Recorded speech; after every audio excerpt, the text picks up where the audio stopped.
فمرحبا بجمهورية الصومال الديمقراطية رئيسا وحكومة وشعبا التي تؤكد بانضمامها للجامعة ودولها الأعضاء متصلة بالتاريخ العربي الإسلامي وحضارته العالمية.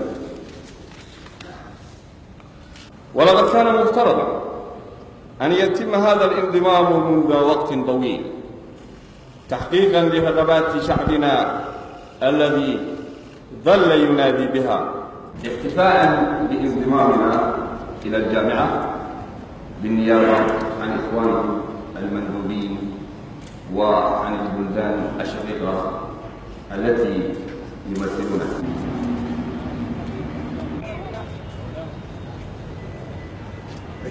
شويش سيب انت الحبل بقى. شويش اوعى بقى انت خالص.